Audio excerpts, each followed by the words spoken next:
We believe in God, the Eternal Father. We believe in and the in His Son, Bible Jesus to be the Christ. Word of God. We believe in being honest, true, chaste, benevolent, virtuous. We believe that in through doing the good to atonement all of men. Christ, all mankind We will also be saved believe the by Book of Mormon to be the Word of God. We may say that we follow the admonition of Paul. We believe all things. We hope all things. We have endured many things.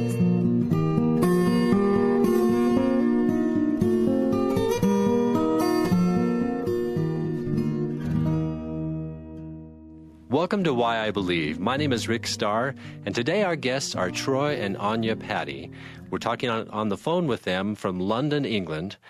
Troy is a U.S. citizen, and Anya is a previous Russian citizen who has an interesting story about how she tried to come to the U.S., actually lived in the U.S. for many years, seeking asylum and citizenship here, and has gone through a lot of interesting experiences, and as a family they are currently living in London, England. And we're going to talk about all of the experiences that you have had, but first of all I want to welcome you, brother and sister Patti, to the Why I Believe program. Thank you so much for being with us today. Oh, we're excited. Thank you. Hello from across the pond. Yes, it's good to hear your voice. Sister Patti, let's talk about your growing up experience. You grew up in what is now referred to as St. Petersburg, but this was before 1989. So talk about where you grew up, what its name was at that time, so our listeners will understand, and what the atmosphere was at that time, because you and your mother made a decision that you were going to leave the country of Russia at that time. So please talk a little bit about your youth and your growing up experience and what happened. Sure. Well, first of all, it was actually USSR, so it wasn't like even a Russia. So it was still a communist country when I was growing up. And let's see, so I lived there. I was born and raised there until I was 18. And I guess looking back, people always ask me, like, how did the freedom, if there was enough freedom or you were lacking freedom, in which ways? And looking back, I can't, when you live in it and that's all that you don't really know what you're missing. You don't know the difference. But I know that if right now, if someone were to put me back in time for what I know now, I would really have a hard time living in those days, back in Russia in those days. Mm-hmm. But growing up, like I said, I had a normal childhood, I feel, though, I had some struggles, and I think most people have struggles. It doesn't matter where they live. Mm-hmm. But in overall, I think I had a normal childhood. As far as growing up religiously wise, there's a lot of churches. I personally, and I mean, I can only speak for myself, obviously. I don't know if there's other, families that practice religion differently than mine has. But for me, I have, I've gone to churches, but it was never like a service that I would go to, or, there's a specific day or time that you go to. You'll walk on the street, and the church is always open. You decide to go inside the church, and you'll go, and there are usually lots of icons, and it's really artistically beautiful, but it's kind of dark, and lots of candles. And so I remember looking back, now that I have, the knowledge of just even the basic Christianity, I know that one time I walked into the church and they were actually passing sacrament, which at the time I did not know that that's what they were doing. Was this in a Russian Orthodox type setting? Yes, but I did not know it. The ceremony is always done, I'm assuming, in Latin, because it was always in different language. So I'm just guessing it was probably in Latin. Mm-hmm. So I never, the religion was never taught. I guess that's what I'm trying to say. Well, wasn't it also quite restricted by the communist government? Well, that's what I heard, growing up. Mm-hmm. But again, I don't know, I don't know what is restricted. How can I can't compare it to anything, I guess. That's what I'm trying to say. I've never seen Bible in my life until I became the member of the church. Just the basic things like that, I guess. Right. And, and one of the big things about my conversion story is that I have never, I've heard the name Jesus Christ, but I have never known anything about him at all. I remember walking into the church one time and seeing a crucifix, and I just remember looking at it and thinking, well, that's not very nice, That's just kind of odd. I didn't even know what that was all about. My grandma, she always prayed, and I think from the childhood point, she instilled in me that there is a greater,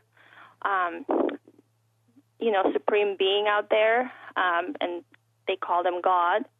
But that's about really it. That's all what I knew. And so, because she always prayed, and I remember if I would ever have a bad dreams or something like that, she would always tell me to say a prayer, and my dreams will go away, and that's it, So I'm grateful for that, because she has instilled in me just the very basics that we're not alone. Yeah.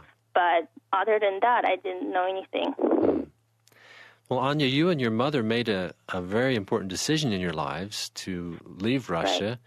Right. Talk a little bit about what was the atmosphere that caused you to make that decision and the process that you went through. I was only 18. I just barely graduated from high school. And honestly, I give all the credit to my mom for this, because for me, I was just too involved with friends and, what my next step in life is going to be, just like any normal 18-year-old kid, I think, would be. Whereas my mom, I think she was the one as a parent that she could perceive more that the storm was coming, and sort of speak. And and it was really almost like, it's very quiet before the storm. It was kind of like that in a country, that something was going to happen, and my mom felt the urgency to do something about it. And we have, she has found some friends that found a loop to get to Canada. Now, these friends, they actually... they have told my mom what she can do. And so my mom, at first, she thought that she was just going to send me, that it would be very risky for both of us to do it, because at that time it was still a communist country. And so she was just worrying that if both of us get caught, then we're in trouble. And so, but if it's just a kid, she just kind of, I guess she felt that the eyes are not going to be really on an 18-year-old kid as much as if both her and I are leaving. Who were you leaving behind, Anya, in making that decision? Who we were leaving behind? Nobody. Oh, really? So it was just you and your mother at that point? Yeah, it was just me and my mom. We have, basically she found out that because Cuba was still a communist country, and you can fly to Cuba if you have a relative in there. You have to have a visa, and you have to buy a round-trip ticket, which we obviously didn't have a relative in Cuba, and so we had to sell literally everything to buy a fake visa to fly to Cuba on the black market. Black market is huge. I mean, it's legal. That's how big it is out there. It sounds kind of risky, though. It's extremely risky. Yeah. It really is. And so we sold everything. And the thing is that people actually, the thing that we sold, they couldn't come and get it until the day that we left, so that there will not be any conspiracy of why, all of our stuff is being moved out of the house. Oh, so does that mean that the people who were buying your furniture and that kind of things, they kind of knew what was going on? No, they didn't. Oh. My mom just said, well, she just, I don't know exactly what she said, but I would assume that she just, she stole it, but she said, well, you can only pick it up on this day. Oh. I don't know exact words that she exchanged with them, but I know for sure that they didn't, because she, originally, she just, like I said, she just wanted me to leave. And she just was very serious about me not telling anybody about it. And I was pretty stressed about that. I was, at the time I was wondering why my mother wanted to send me to a different country. Like I said, I was just a young kid. I didn't really understand a whole lot of it. But about 2 weeks into it, she decided to come with me, and I was so grateful that she did, as you hear the story going on. And if it wasn't for her, I don't know where I would have been today, because it got pretty scary out there. Where did you end up going then to get to Cuba? Because you had to stop in Canada to make this all work, right. Didn't you? How did that all work? So we have, after selling all of our stuff, and we have to fly to Moscow first, and then from Moscow we flew. The airplane goes to Cuba. Now, when it flies to Cuba, it's supposed to stop in Gander, Canada, for a gas refuel. Mm-hmm. And everyone, by law, they have to get off of the airplane. And so our plan was to, once everyone gets off of the airplane, we are in the waiting room, then we'll just go to the guard, to airport guard, and just ask for asylum from him. But what happened is that the airplane actually didn't stop in Canada. It flew all the way to Cuba. And this is the crazy thing. They don't tell you. Like, when you buy a ticket, on our ticket it said that the airplane will stop, and it didn't. And so here we were in Cuba. I think we had like a $50 or $60. That's all we had. And we were in Cuba. We didn't know Spanish or English. We sold everything back home. Needless to say that chances are that, the government officials back home, they probably already got cued in that we were trying to do something fishy here. And so we were here in Cuba, not knowing where to go. Obviously, we bought the visa as though we have relatives in Cuba, but we really don't have the relatives. It was just a fake visa. And so we were standing there at our airport, not knowing what to do. So can you imagine if it was just me, 18-year-old kid?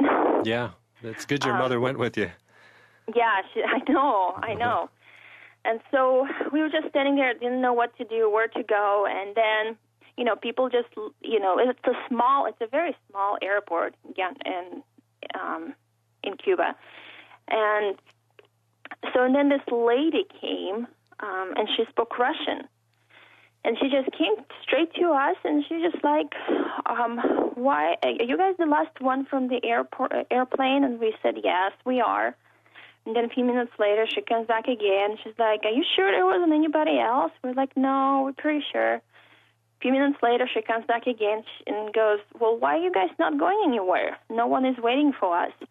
I mean, you have to understand that, we didn't know who this lady is. She very possibly could be a KGB or, one of those undercover people, and because you never know who they are.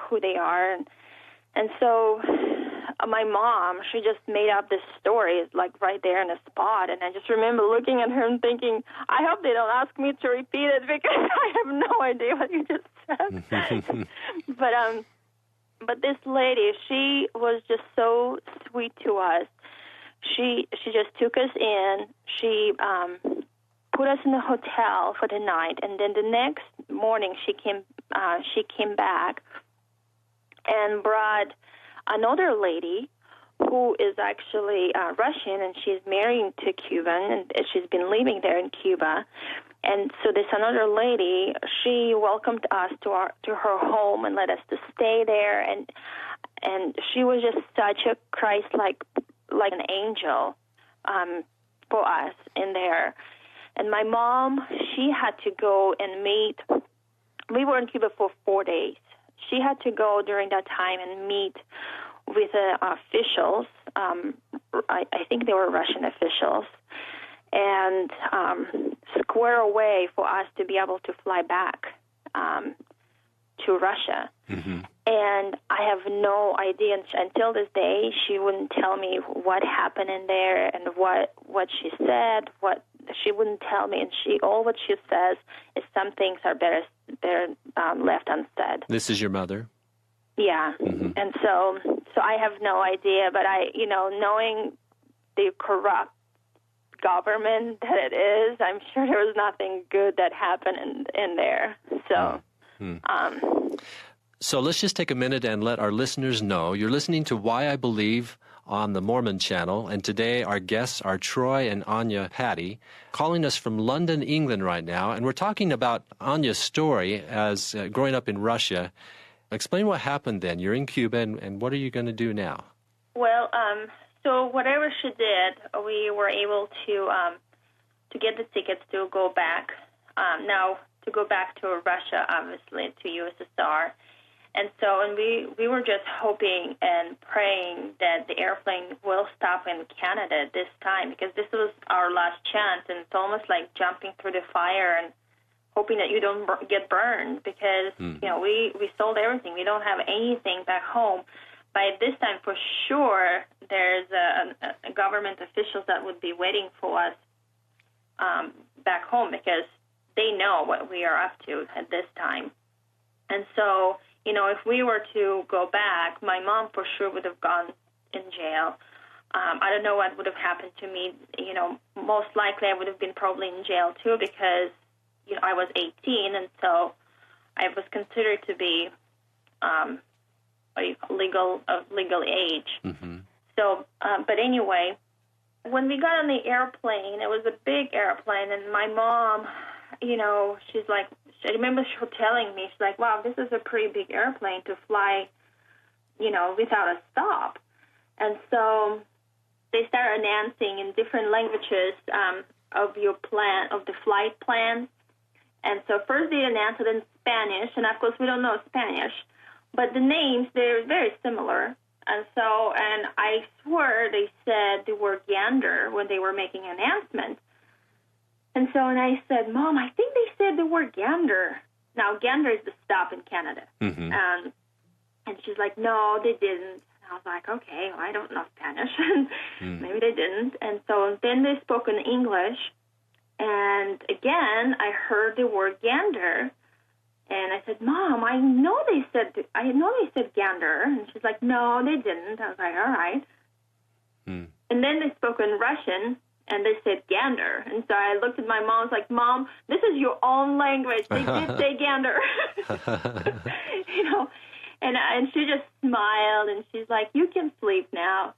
And for the longest time, I couldn't understand. I thought it was so odd that she said, you can sleep now. And it just didn't even occur to me until years later that I realized that, my mom, she was just worrying to death. She was so stressed about this whole situation that she didn't sleep. That whole time she didn't sleep, she was worrying. Mm-hmm.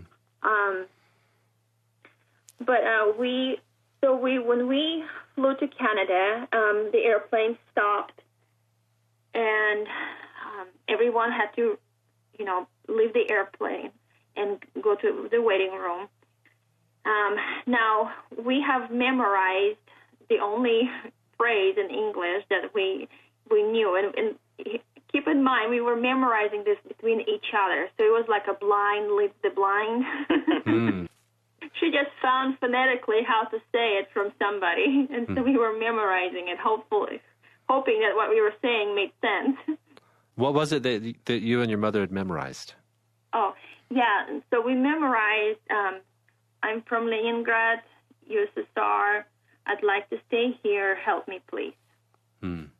And so we just memorized that. And so when we were sitting at the airport, my mom just looked at me and she's like, you know, you always were telling me that your English was so good, so go ahead and go talk to that man over there.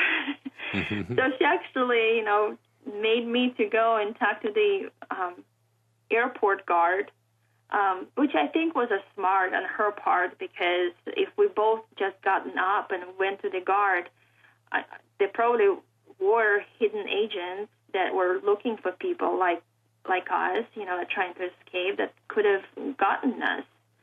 But again, it was just me getting up and going. You know, my mom was just still sitting in the couch. It wasn't as suspicious, and so I remember going to the officer, and he was just looking through magazines, one of the little stores there, and I just told him, "Excuse me, you know, I'm from Leningrad, USSR. I'd like to stay here. Help me, please." And he didn't even look at me. He just kind of nodded, and then he waved for me to follow him. And I just remember him keep talking to me and asking me or something, and I'm just thinking, buddy, I told you everything I know. I have no idea what you're asking me. But and then when we passed my mom, I pointed to him and said, my mom. And I guess he understood that. And so then she, you know, she got up and went with us. And the thing is that once you have asked the authority for your help, then really the other government can't do anything to you unless you're a criminal and they can prove it. So were there people who were watching you, and at that point they couldn't do anything about it? You know what? That's been actually pretty haunting for years, because I remember walking away and there's every single person from that airplane's eyes just were on us. They knew what you were doing. Yeah, they totally knew what we were doing. Mm-hmm. It was a pretty haunting picture in my mind of those people's eyes. But yeah, and so he brought us to a room there that they have, and they have just intercom translator right there, and they just took our basic information, and what they do is they actually put you in a secluded, like a little motel secluded in the country somewhere, and they run your data to make sure you're not some criminal, you know, that just escaped, because I'm sure people do that. Yeah. And so, and it was pretty intense. We were there for like almost a month. We couldn't go anywhere. We just stayed in this little hotel, and that's it, until our names got cleared. So did you have to report to Canadian authorities on a regular basis, or were there other people who were also from Russia? Not when we were in this little motel. It was just very in a rural area. It was like in the middle of nowhere. We had no way to go anywhere. We just stayed in this little motel, and it's like a bed and breakfast kind of a place. They fed us breakfast, lunch, and dinner, and we just stayed there for a month. The government put you there while they'll clear your name to make sure that you're not a criminal that escaped from the country. Well, obviously your names were cleared. What happened after that? Well, after that, if you if you have relatives in Canada or U.S., then you know they can connect you with them. But we didn't, and so in those cases, they transfer you to a little bit bigger city, which was St. John's, Newfoundland. And then they place you in the government,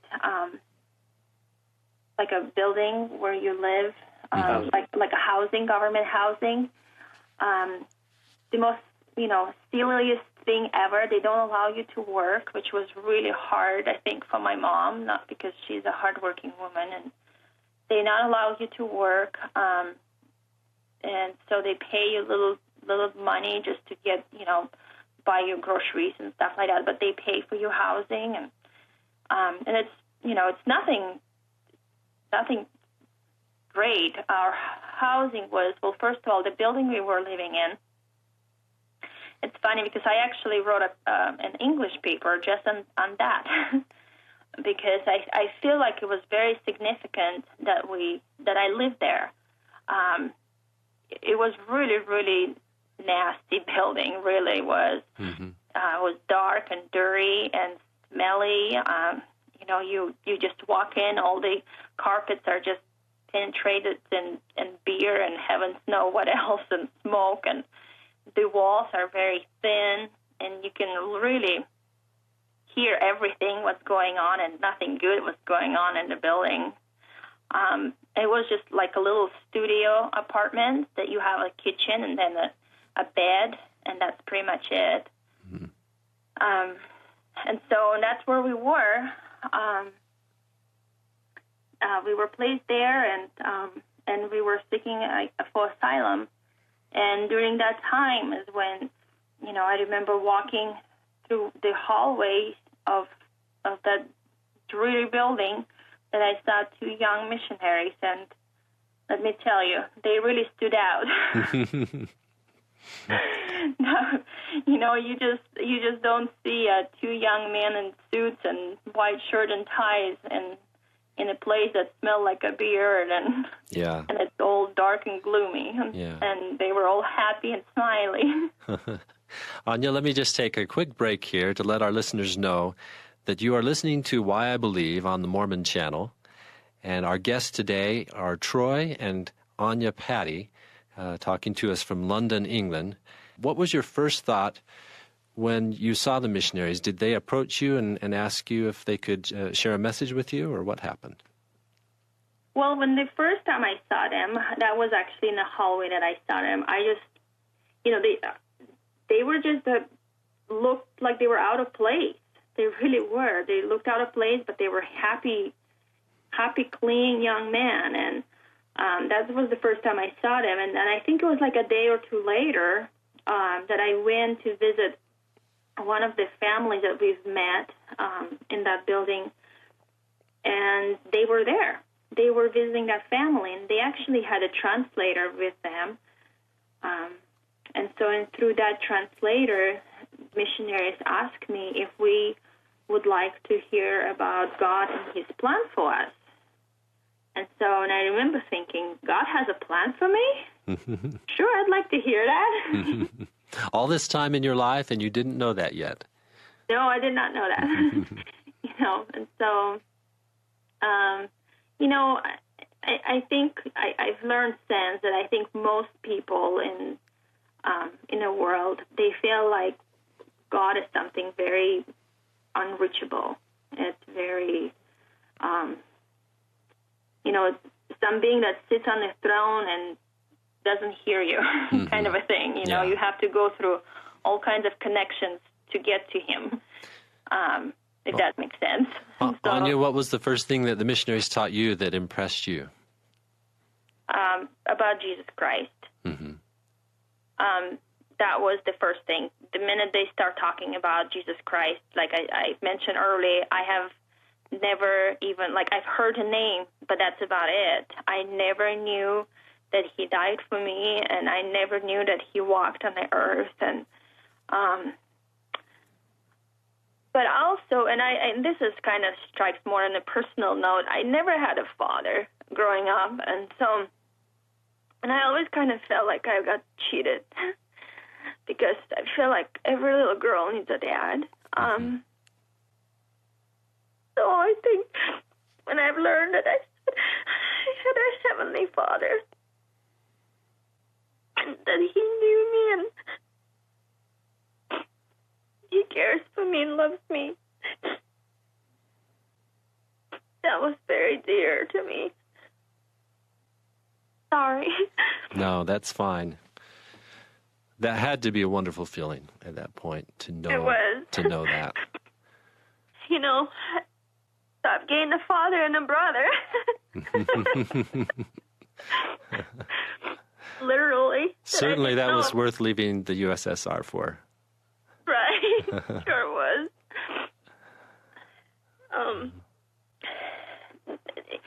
Of course, the missionaries, they have the protocol to go by, and, they have a discussions that they have to kind of go by and everything. And so they've taught about Joseph Smith and the Restoration and the Book of Mormon, and all of those truths are beautiful and wonderful, but they really didn't mean as much to me at that time because I was like an infant. I just needed the milk, not the meat. Mm-hmm. And so, I was wondering, Anya, as you've been mentioning this, what type of questions were coming to your mind at that point in your life? 18 years old, and this was a whole new discovery for you. The question, one of them is I really was intrigued to see the Bible because I've heard about the Bible. I've heard it all my life, but I've never seen it, never touched it, and so I was really intrigued by it, and I really wanted to read that. And I quickly found out that Bible is not a fortune teller, as I grew up believing. It's a lot different than that. I really haven't had questions as much towards about like a deity or about God. But I did have questions about Jesus Christ because I was just literally dumbfounded that he would die for me. And I just remember them telling me about that. That was just so amazing. That somebody would do that. And like I said, my question was, I just felt like a kid on Christmas morning when one of the elders said, he'll come back again. And I just remember jumping in the chair and thinking, are you serious? When is he coming back? And you're speaking of the second coming of Christ, right? When is he coming back? Yeah. Oh. So I think those were really the only questions I had. I just, everything was new to me. I never heard of anything that they've told me. So I don't know if that was good or bad, but but I didn't really have many questions, I don't think, not that I can remember. Anya, were you and your mother taught the gospel? We were. Mm-hmm. Yes, and my mom actually decided to join the church before I did. The invitation was given to both of us.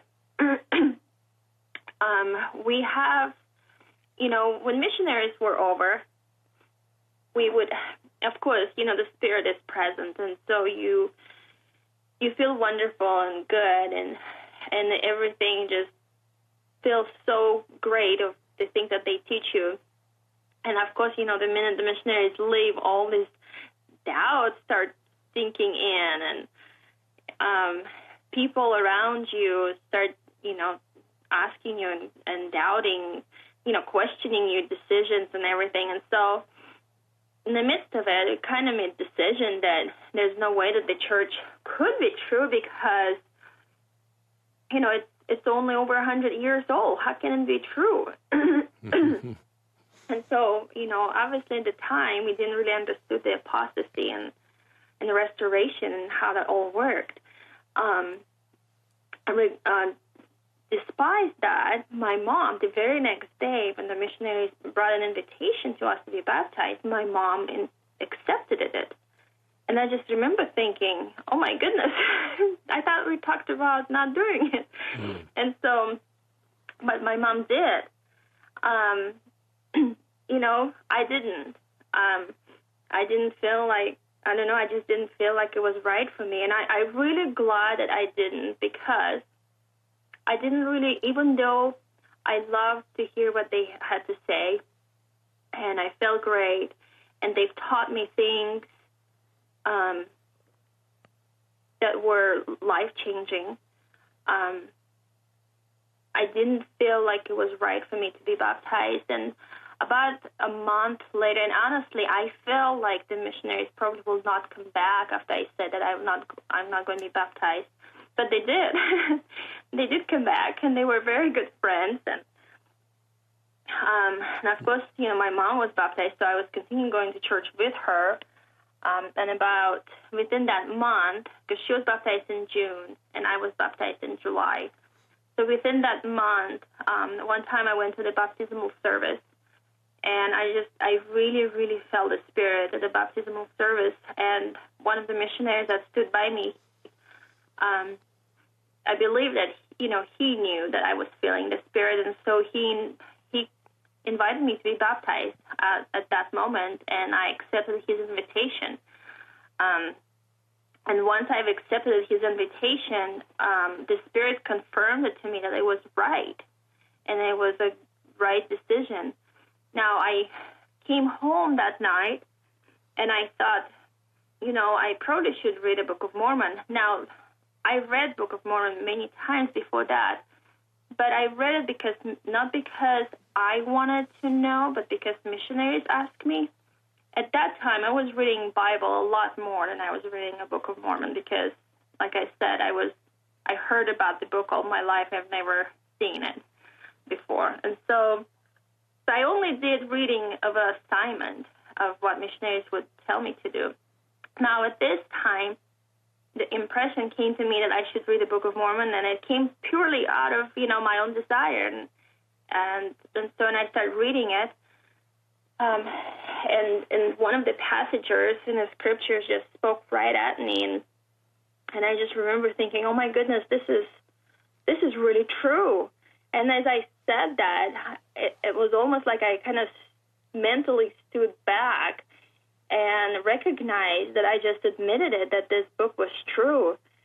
And as I kind of evaluated the feeling, and it felt good and right and pure, and so as I accepted it, that feeling, didn't spot against it, it was almost like I was empty before, and then just somebody just took a picture of pure joy and just poured inside of me, and that's like the best way I can describe it. Like I was empty before, and somebody just poured right inside of me, and it just felt so joyful and heavenly and pure feeling, and I just wanted to run and tell everybody that I know this book is true. You got to listen.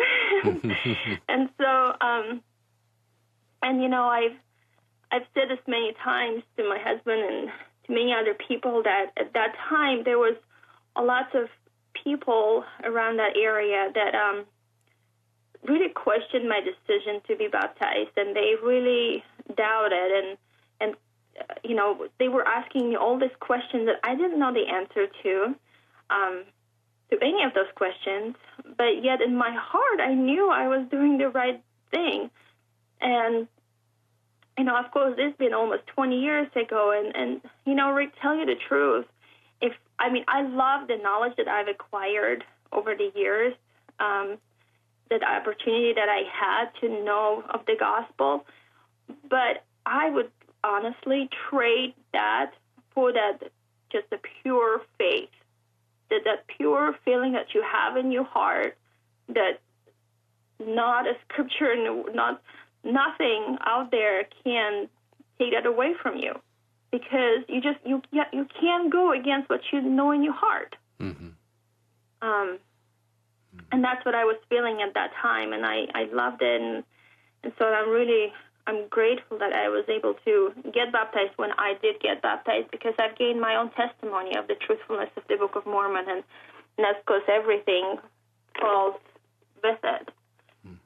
The Book of Mormon is true. Everything else is true. Right. I was very blessed. I feel that pretty much all the principles of the gospel that are taught, I feel like I received a personal confirmation every time that I obeyed that principle. I feel like I received a personal confirmation that it was a true principle of Heavenly Father gospel, and I'm grateful for that, because it gave me a testimony of the whole gospel, and it gave me testimony of giving me the strength to live it right. Mm-hmm. Anya, I believe that's one of the true blessings or promises that the gospel offers, is that we have the opportunity to, beyond the persuasion of any other man or woman, directly from our Heavenly Father, we have the opportunity to know that the things of the gospel are true, which include all the things that you mentioned, the Book of Mormon, the restoration of the gospel, living prophets, and most especially the atonement of Jesus Christ and its place central to the plan of salvation. That is the most wonderful promise I think anybody could ever have, and you just described so eloquently how that promise affected you in your life, and it's so beautiful to hear that from you. Thank you. Now you were baptized then in July of that year. You were in Canada still, and you still Right. did not have citizenship in Canada. Is that correct? Correct. So what was the next step for you and your mother? Well, we were still, asylum process is a very long process. Now, at the time, we were there for about a year and a half, I believe. So when I was in Canada, I've met a young man, and we got engaged. He was actually a U.S. citizen. And I came to the U.S., and I quickly learned that it wasn't right. And so we just broke up. And when I was in U.S., I called a couple missionaries that I've met when they were missionaries in Canada. They were elderly missionaries in Canada that taught me and my mom English. And they were kind enough to tell me to come and just come and stay with them, and that they would help me out to sort this kind of a mess out. And so that's what I did. They lived in Idaho. I came there. I called immigration right away and told them, said, look, this is not right. I'm not going to be marrying this gentleman. What do I need to do?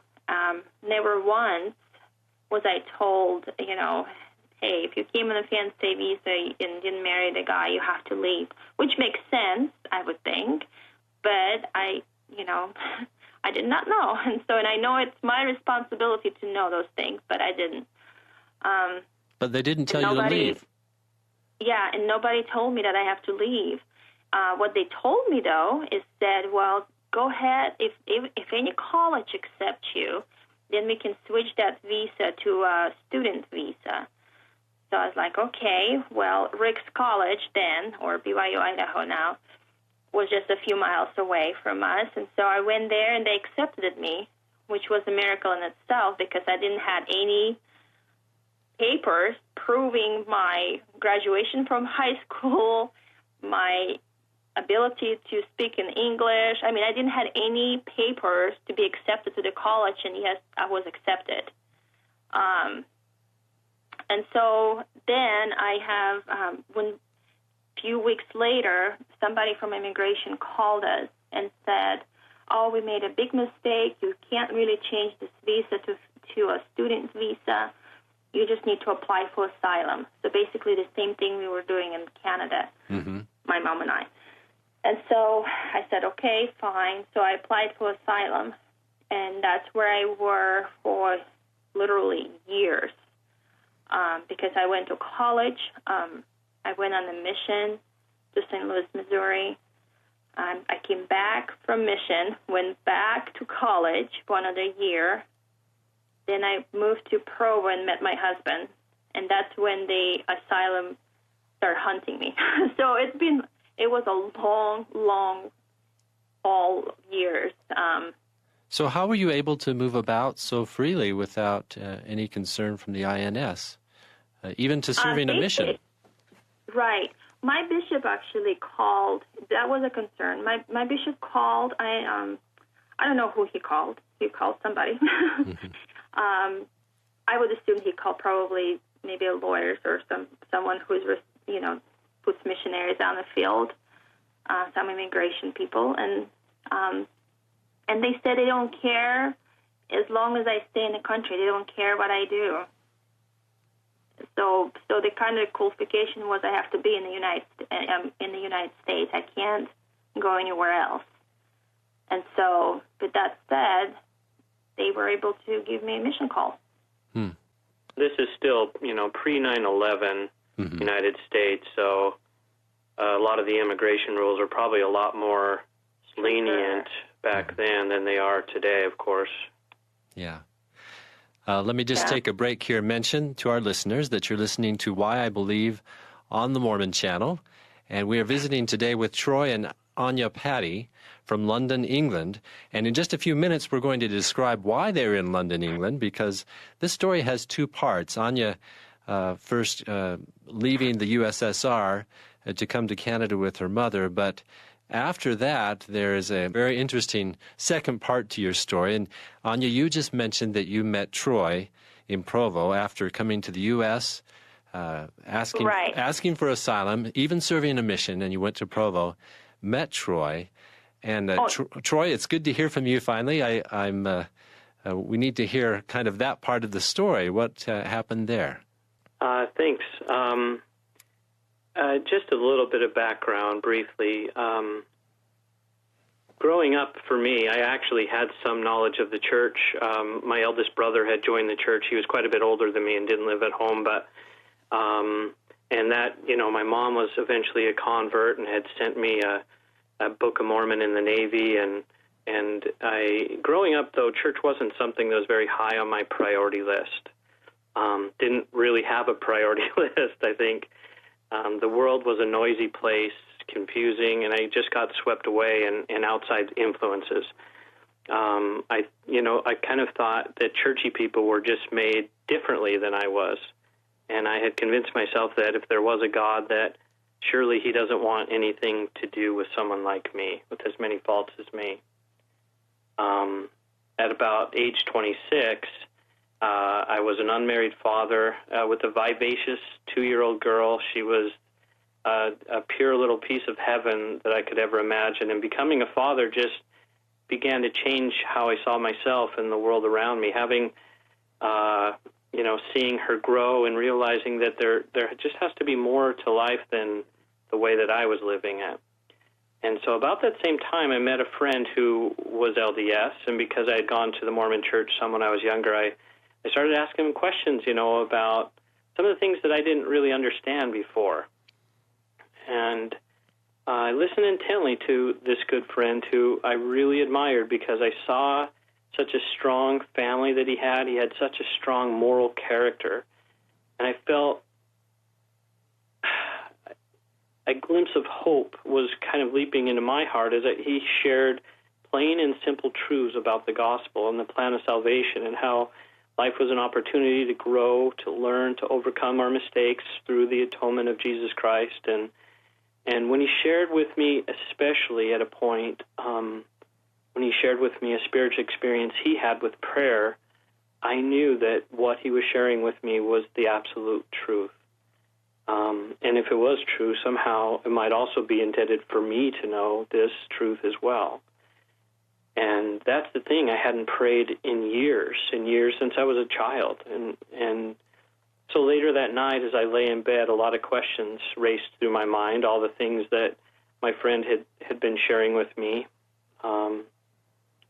It seemed like a really difficult road, though, from the path that I was currently on to moving to be anywhere near the type of person he was. But then again, if God truly answers prayers, I thought to myself that I could change. Another voice kept coming to me then and telling me, prayer would be a wasted time. It only works for other people. And I'm not, you're not good enough. At that moment, it dawned on me that I needed to stop listening to that other voice. So I got out of bed and I knelt down and began pouring my heart out to Heavenly Father.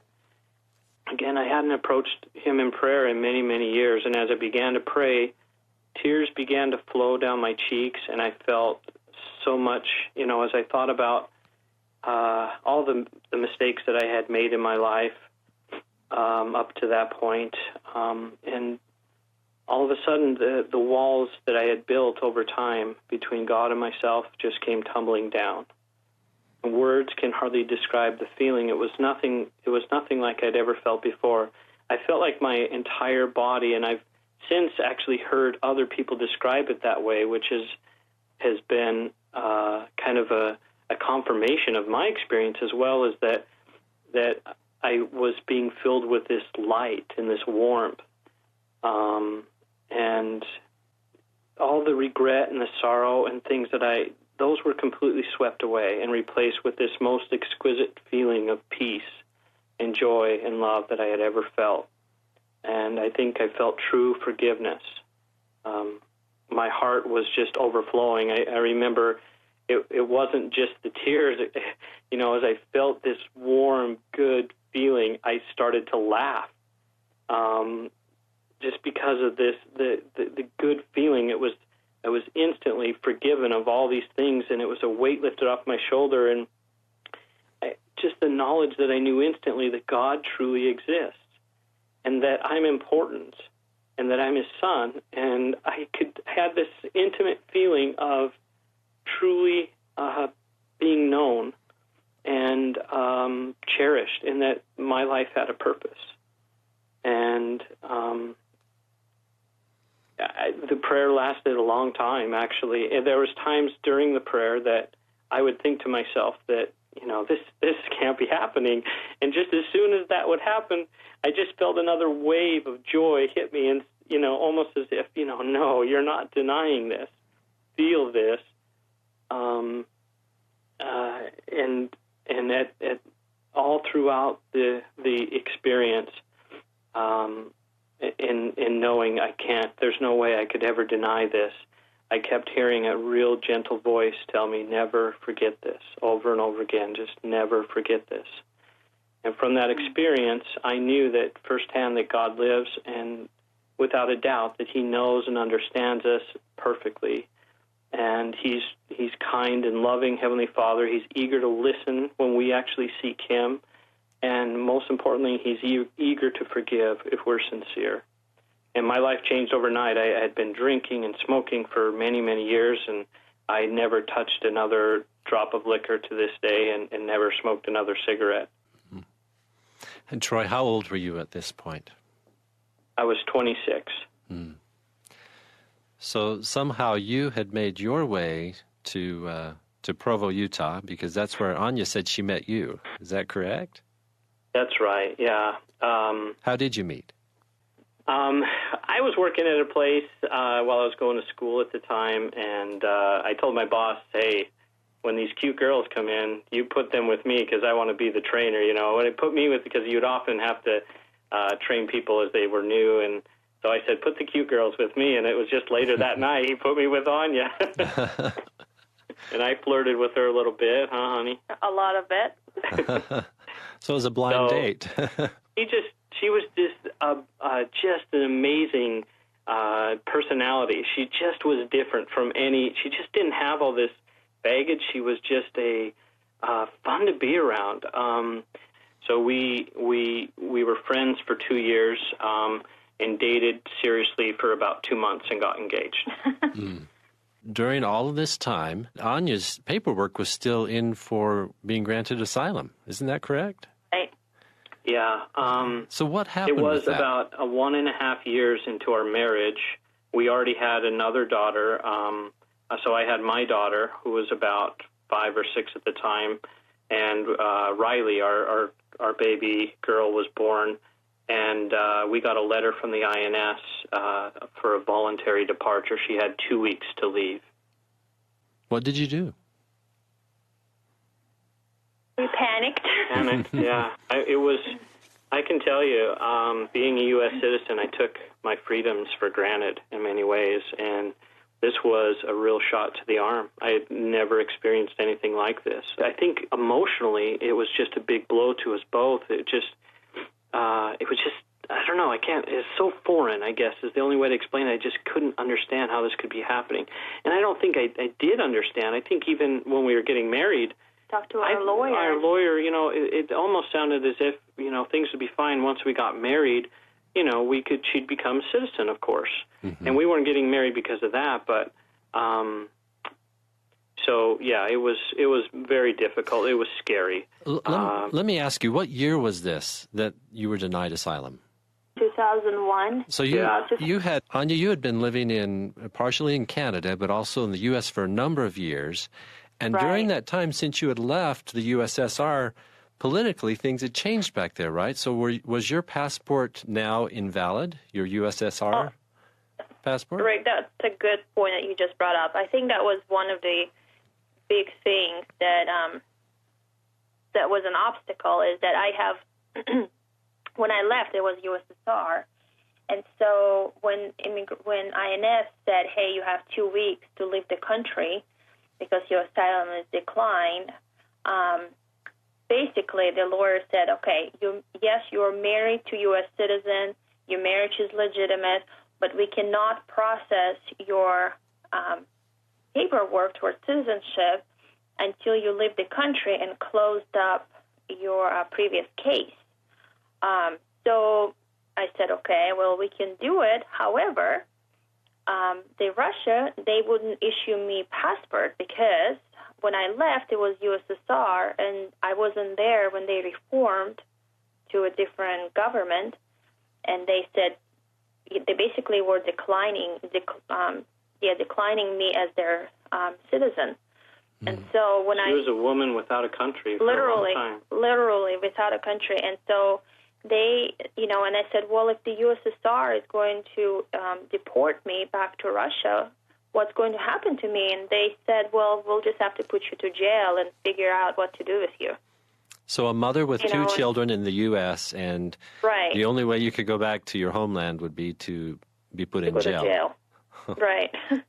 And so that's when our lawyer actually introduced us to government officials. And I don't know if it's okay to name their names or not, so I'll just post them. You're welcome to mention who it was that helped you. Okay. It was Senator Hatch's office who helped us quite a bit.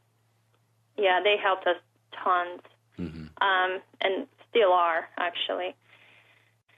And so, but it took, it took number of years before Russia finally said, they found a way to issue me a passport on certain conditions. And so with that passport, which was a good thing because now I can go and do what INS wanted me to do, which is to leave the country and then to re-enter back, to apply for a visa and to re-enter back as U.S. citizen's wife.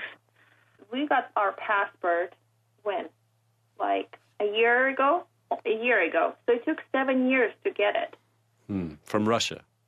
Yeah. At first, Mexico had agreed to accept her case, and we didn't really want to go that route, but we didn't want her to have to go back to Russia, obviously, and so we had set things up to live with the stake president in Mexico down in the Juarez, well, it was south of Juarez, and there was some established Mormon colonies down there that have now grown into bigger wards and a stake. So we were going to live there, but her mom still lived in Canada and had since received citizenship. So we wanted to go there preferably, and where at first they said no, after this long time of Anya still trying to get paperwork done from Russia, and the INS really couldn't kick her out because I think that was a blessing in disguise because she didn't really have proof of where she came from. I think it made it just a little bit more difficult for them to actually kick her out. So they gave her a 2-week notice, but you were able to stay past that, right? Yeah, my lawyer, he said that, it would be probably wise to, I don't know exactly the correct term of it, but basically he was able to file some kind of a papers for me to default those 2 weeks and to stay in the country. But, I mean, it came with a price, which we're facing at this time. Yeah.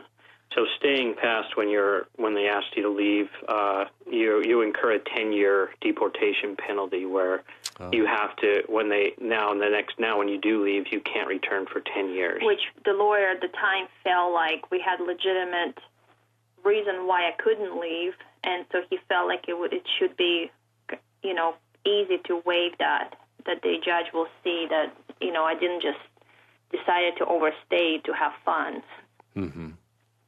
Let's take a short break just to let our listeners know that you're listening to Why I Believe on the Mormon Channel. and we are visiting with Troy and Anya Patti from London, England. And there's a few parts to this story, so we're going to go past the top of the hour and come back and hear the finishing part of the Patti's story. So we'll be right back. We're back with Why I Believe, visiting with Troy and Anya Patti from London, England, and talking about some of the trials that they as a family have gone through, trying to get Anya to have accepted citizenship in the U.S. Now, I was listening to you as you were talking about the feelings you had. You faced the prospect of being deported, and you were trying to decide how are you going to keep the family together or split the family up. Talk about that, Troy and Anya. So the Canada option was where we were about a year ago. Canada had accepted her case as long as she could get over there, and she was working on the paperwork and a passport from Russia so she could apply for a visa to Canada. And the INS was really actually about this time getting very impatient. They had her on a watch where they had her reporting every couple of weeks. And at one point, we had two officers, deportation officers, show up really early in the morning at 7 in the morning with handcuffs and ready to take her away.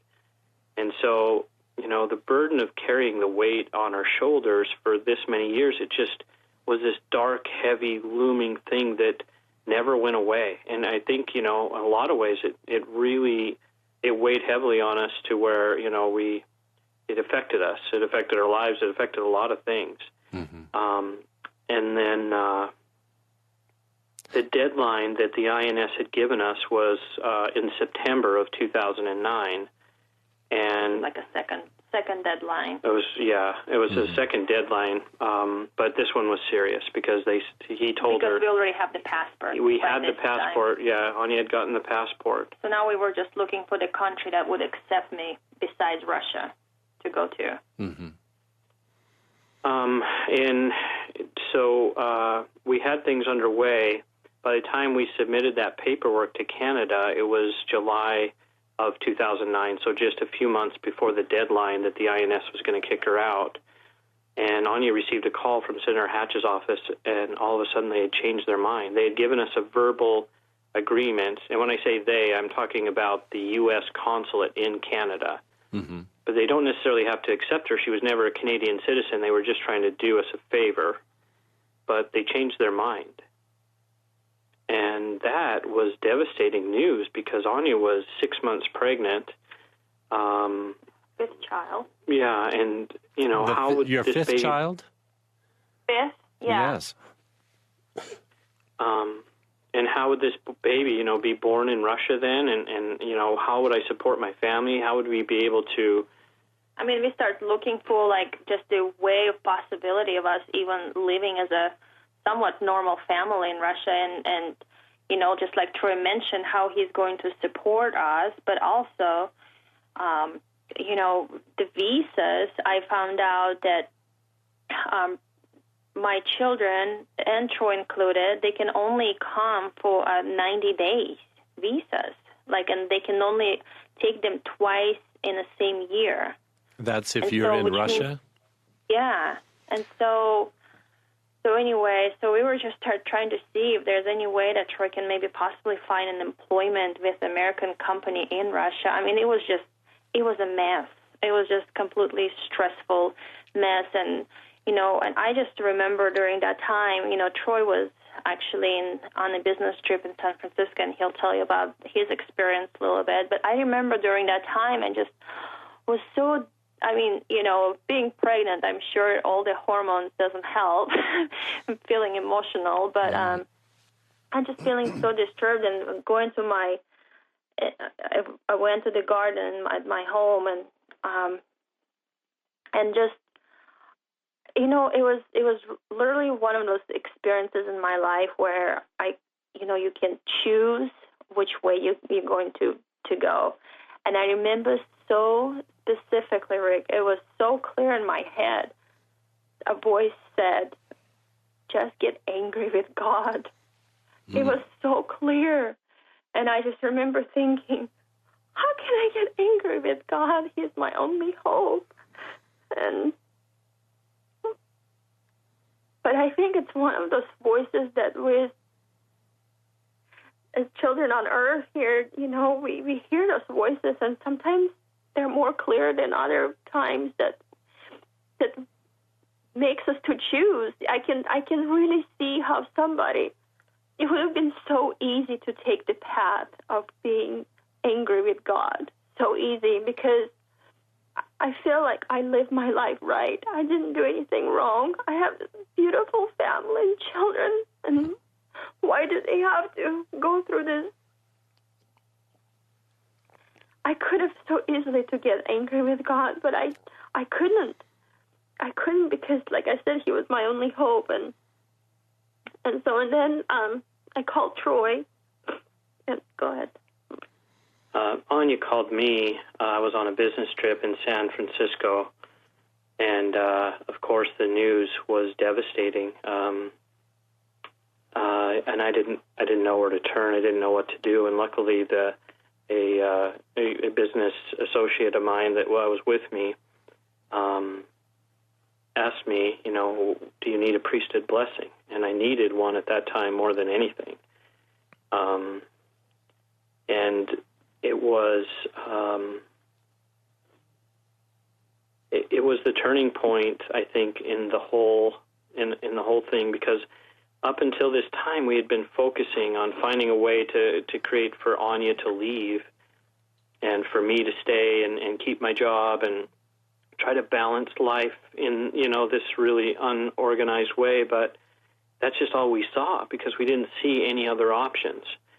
But in this blessing, Heavenly Father told me He was in control of these circumstances, and I might be called to suffer some challenges that seem unbearable, but in the end, that there would be eternal and everlasting blessings. And especially that, things that stuck out in that blessing were, we are eternal beings that are sent to a temporary world. We get so stuck on holding on to those things and trying to create our own path. And the Heavenly Father told me, keep your family together. And I had received a promotion about 1.5 years, 2 years before in my job, and things seemed to be going very well. We had kids in school, and they had friends, and the last thing I wanted to do is have to uproot them and take the family outside the country or whatever we had to do. But again, in that blessing, I was encouraged and even commanded to be willing to sacrifice all things to keep especially our family together. And I had no clue how that was going to happen. I remember in bed later that night looking at Anya and telling her when I got home, actually, a few days later, that, if we have to live, on the streets of Russia, this is what we have to do. Oh, I was so angry with him when he said that. I never before did the scriptures came alive to me about Lehi and Sariah. You thought you'd be living in a tent, huh? Exactly. And as a matter of fact, I start calling him Father Lehi from that point on. That was his nickname for a while, because let me tell you, the kid's faith really kicked into some serious gear. But the point is, the Lord has better places, grander purposes for us in mind, and often we have for ourselves. He redirects us in truer paths, and sometimes that comes at an expense of interrupting our comfort or our own plans. But and it looks devastating at first, because that's what it looked like to us, to think to have to go to Russia and not know how we take care of ourselves. But through this blessing, I had the courage then to say there has to be a way, and I went to. We started looking in every direction. We used our family was a great support. Our friends, everybody started reaching out and looking in different areas. And I went to my boss, who works for a great company there that I've worked for the past 7 years, called Parent Link. And they're based in Provo, Utah. My boss I just basically, I didn't know what to really tell him, but I knew that I had to, let him know that I might not be around in 3 or 4 months, because I had made this decision that, family is number one, and then, after that, my job is very important to me. I wanted to keep it. And I asked him if there's any way that, he could think of or help your family out if we did have an office in Thailand, and I didn't know how that might work, if I might commute to Russia or something. I didn't know how close. Thailand obviously isn't very close, but I didn't know. But I just knew that I had to put everything out and take that leap of faith and step out. And 2 weeks later, my boss came back to me and said, you know what, this will work out really well, because we've always wanted to expand our business globally. And, because I was the sales manager, it really fit. And it was a miracle. Had I not received that blessing, I would have never had the courage to do that. I'm so grateful for the company that I work for, and that they're willing to do this for us. It was really their idea. We know we can probably get you a visa into this other country, and we asked Senator Hatch's office if this happens, can we get her case transferred to England, of all places? Never even considered that before. Could that happen? And she looked into it, and sure enough, they actually said that was the easiest way, because it was going under different jurisdiction, because Troy was going there as an employer, and it just made sense that I would go there as well with the family. And so the embassy in England here, they give us green flags right away.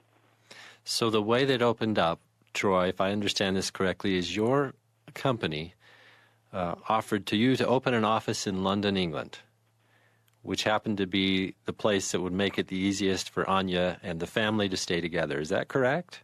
That's right, yeah. Oh, my goodness. So, the plan was for me to come out here and to bring the whole family, and we would stay together.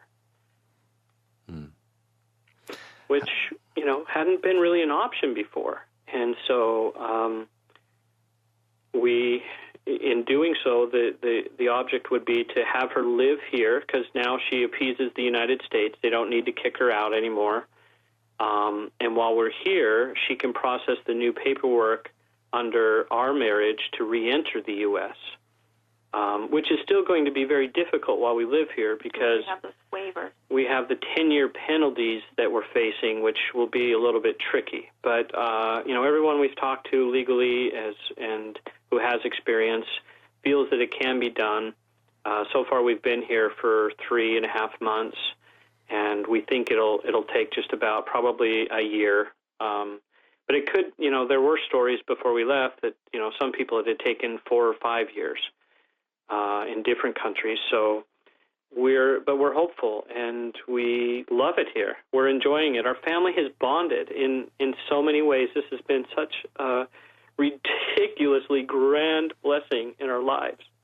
The place we're with this burden over our heads for so long, and the effect that it had on us emotionally, and never knowing what's going to happen, to now, still not exactly knowing what's going to happen, but having our faith confirmed and having just these blessings open up into our lives is faith confirming that, if we truly trust in the Lord, He'll provide a way. Yeah, and it's amazing, as I hear your story, to hear that over and over again you've had that confirmed right from the beginning, and reconfirmed. Each time you take that leap of faith, it seems to be reconfirmed. Would that be correct? Most definitely. The big things happen every once in a while in life, I guess, to confirm it in a very big way. But I think when we keep our eyes open, there's things daily that happen and occur. If we're looking for them, we'll find them. Anya, as you look back to the very first time that you met the missionaries, and they revealed to you that God has a plan for you. How has God confirmed to you that he actually does have a plan for you as you have gone through so many of these various experiences? Well, I think in many ways. There's different parts of the plan, of his plan for me, I believe. And they're all being fulfilled in a way. You know, serving a mission, I truly believe that was part of his plan for me to go, because I knew about that. I was kind of stubborn about it, actually. I always wanted to serve the mission, and I remember I never even thought about not going, and then I started hearing people praying about it, and to see if it was right for them, especially for girls, and I just remember feeling like, I don't want to pray about it. I just want to go. It's a righteous thing to do. Why do I need to pray about it? You know? And then of course, finally I ended up praying about it, and it was almost like Heavenly Father was just like, oh, finally you're praying about it. Of course you can go.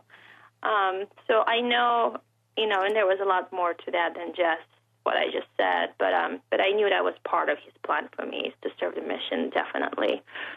And having, you know, met my husband and having a family and being married in the temple, you know, everything, everyday life. I mean, I'm still in the middle of it, so I kind of feel like his plan is not finished with me. He's not finished with me yet. So I can't really completely answer your question, unfortunately, but I feel like I'm in the middle of fulfillment of his plan, and it's not always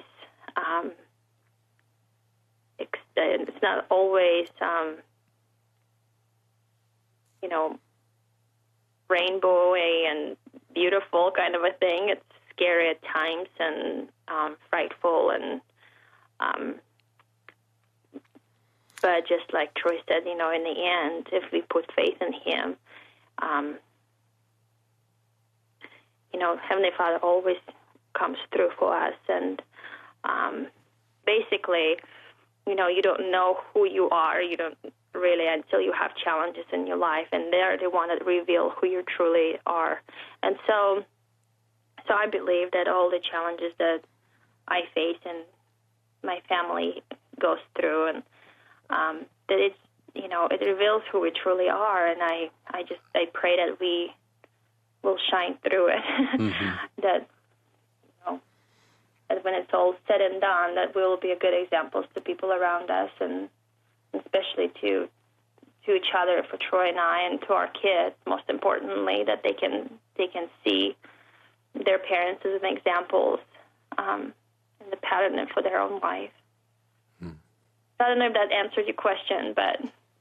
Yes, very well. Thank you. Troy and Anya, as you've been talking to me, one thing that has occurred to me is something that you mentioned, Troy, is that your family has bonded. And it occurred to me that is a wonderful blessing that comes out of all of the challenges that you have faced as a family. Can you speak to that point just a little bit, Troy? You know, I think the stress of it all before we left, I noticed, was affecting the kids. You know, my oldest daughter might get a little bit impatient with her brother and sister. And we haven't noticed as much of that out here. We're living pretty humbly. We don't have TV, and we purposely don't want that influence in our lives. I think what it's done is it's allowed us to reestablish our priorities and what's most important. We spend a lot of time as a family. You know, it's only us. I felt like we were literally just stripped from everything that we know and coming down here and just having our faith with us and our family. Mm-hmm. It's an opportunity to declutter your life and to start anew. And if you see it in that way as a potential building block for something better instead of this horrible thing, I guess we could have If we didn't have the gospel, we didn't have the knowledge that we are taken care of, we might have cursed God and been just miserable because of this. But that's why the blessing was so important. And the way that we saw this was an opportunity to grow together as a family. I think we haven't read as many scriptures. Anya said the other night, what did you say last night? Oh, yeah. Well, we seriously, literally, every single day we have something churchy playing on the background.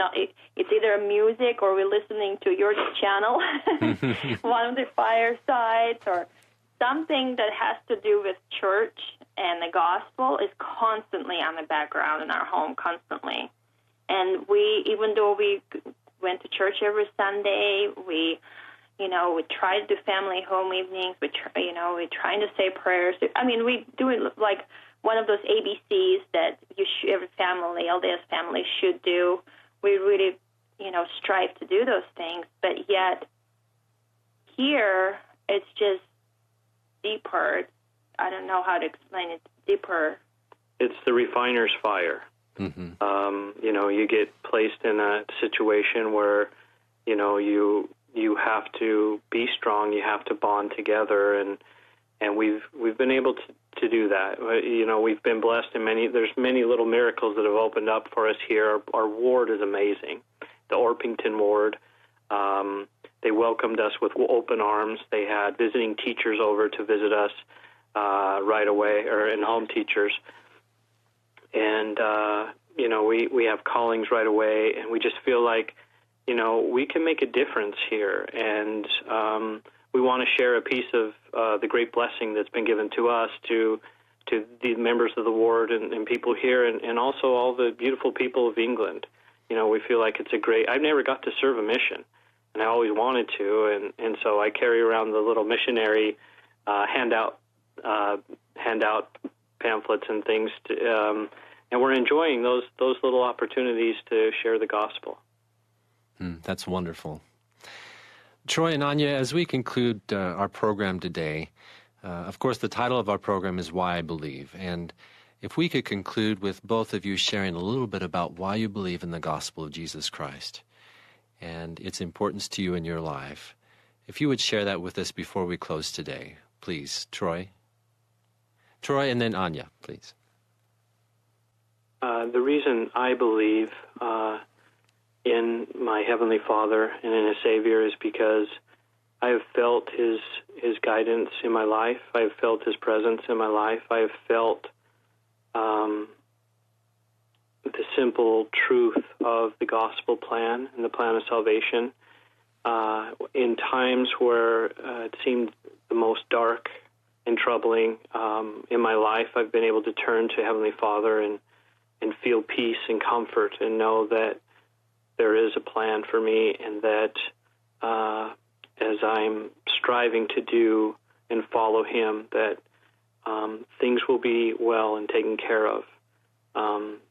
My life has not felt more complete and without the gospel until I had the gospel in my life.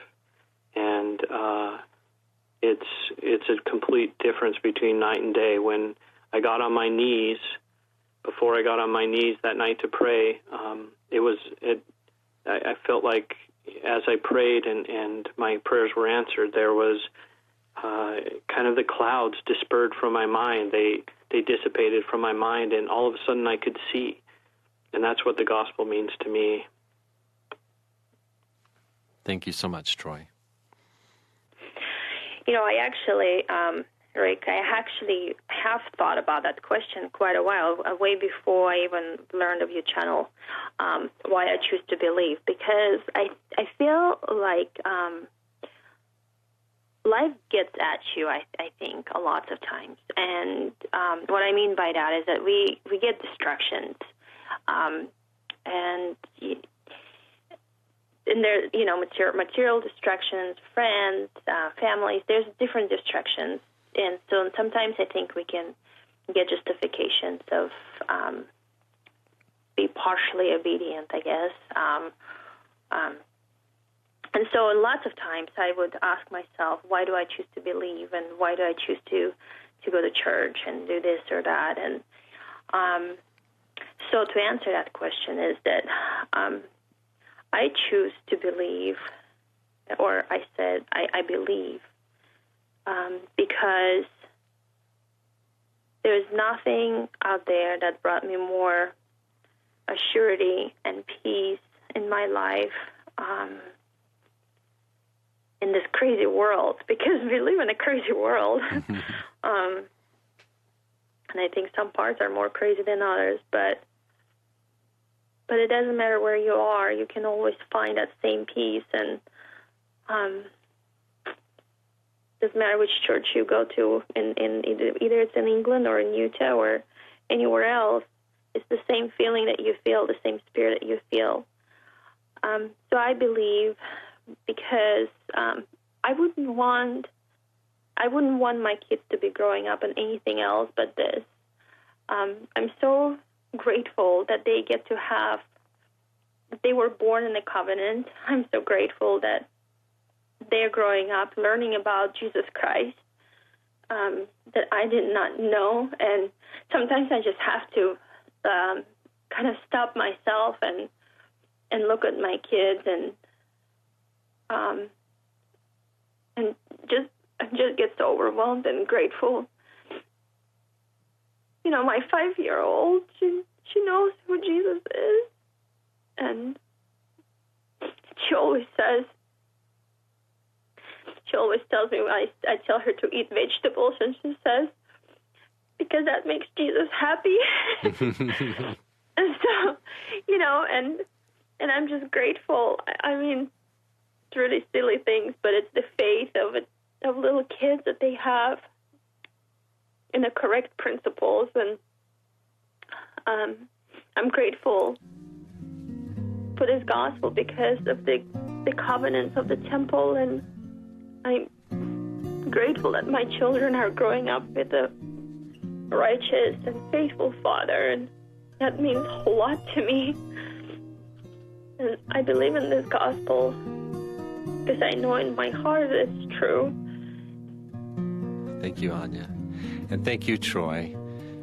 We look forward to someday possibly meeting you as things get worked out for your citizenship and you're able to return to the U.S., but certainly you are making a great difference both in the lives of your own family and the lives of those around you as you're in London, England. And we wish the very best for you. It's been a pleasure to visit with you, Troy and Anya Patti. Thank you, Rick. Well, thank you for being here with us today. You're listening to Why I Believe on the Mormon Channel. For more information on this program and other programs on the Mormon Channel, please visit radio.lds.org, where you can listen and download these programs for listening at your convenience. Have a great day.